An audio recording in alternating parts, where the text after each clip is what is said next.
Hello, this is Chef John from foodwishes.com with an updated version of our famous prime rib method. Used to be called Method X, now it's called the Food Wish method. And it produces prime ribs so perfectly pink and delicious using math. Alright, but don't be scared, it's easy math. Now for this easy math to work, our prime rib must not be cold. Must be left out at room temperature for at least 6 hours. All right, longer is better. If you put the prime rib in cold, the math doesn't work. Also, we want to make sure we're using a bone-in prime rib. You see there? All right, I have 2 rib bones, which by the way means this is enough for 4 people, 2 people per bone. All right, so we have our rib, it's room temperature. Next step, we need a flavored butter, which is really simple. Soft butter, black pepper, freshly ground of course, and herb de Provence. That is a really cool Mediterranean herb mix. You can read about that on the blog. It has rosemary, thyme, usual suspects. It also has a little bit of lavender, which is very interesting. Okay, we're going to mix that up and spread it over our room temperature prime rib. And I will keep saying room temperature because it's so important. By the way, there's an old saying in the video recipe business, if you spread butter on it, they will watch. So there you go. All right, so once that's covered with butter, which by the way is only there, well, it's there for flavor, but it's mostly there to make this salt stick. So we're going to take a whole bunch of kosher salt and we're going to sprinkle that over all the surface area, especially on top. This is a giant piece of meat, so only a tiny fraction of this salt is actually going to end up on your plate, but it is important. I heard Iron Chef Michael Simon once say, use twice as much as you think you need, which is, probably a pretty safe bet.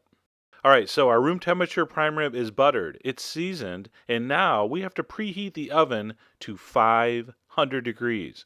And by the way, on the blog, you can read about which ovens will work and which won't. Yes, electric do work, gas of course, but you have to have a good oven that has an accurate temperature gauge, or this is not going to work. All right, on to the math. In your calculator, punch in the exact weight from the label of your prime rib. Mine was 5 pounds, 0.35. Multiply that by 5 minutes, and you will get your cooking time at 500. You're going to round up to the nearest minute, which for me is 27. The prime rib goes in the middle of the oven and cooks at 500 for exactly that many minutes. So I'm going to count down from 27 minutes down to 0. By the way, I like to wait a minute before I set the timer to counteract the heat loss from putting the pan in the oven. So again, the weight of your prime rib times 5, it's going to cook that many minutes at 500 degrees, and then when your timer rings, turn off the oven. Do not open the door. Do not touch the door handle. In fact, don't even look at the oven. Just turn off the heat and set your timer for exactly 2 hours.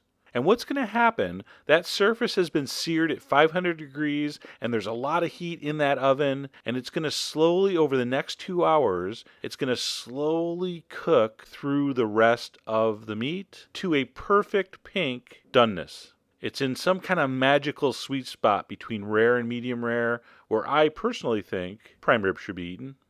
Man, that looks great. I can't wait to dig in. Now, one thing you don't have to worry about here is letting it rest. It's rested for 2 hours. Just slice it up and serve. It will still be warm inside. Now, to make things easier, I like to cut the bones off the bottom before I slice. If you want to serve it with the bone on, go ahead. But since I'm going to try to serve 4 people out of this, I'm going to cut the bones off, which is super simple. Just take a knife and go along where the bone meets the meat, and that will come off quite easily. Just keep your knife right along the edge of the bone, and you're good. And of course, do not discard those. You can throw some barbecue sauce on those, put them in the oven till fork tender, and you can totally get your, Fred Flintstone on. Now, I told you this magical mathematical method produces the most gorgeous pink prime rib you'll ever see. But who are you going to believe, me or your eyes? Check it out. Oh my God. Is that just the most beautiful thing you've ever seen? Oh, and by the way, yes, this is my piece, so it's okay that I'm, touching it so much. But I can't help myself. It feels so good. The amount of moisture left in this meat is stunning. It is pink like medium rare, but the texture, the moisture is closer to a rare.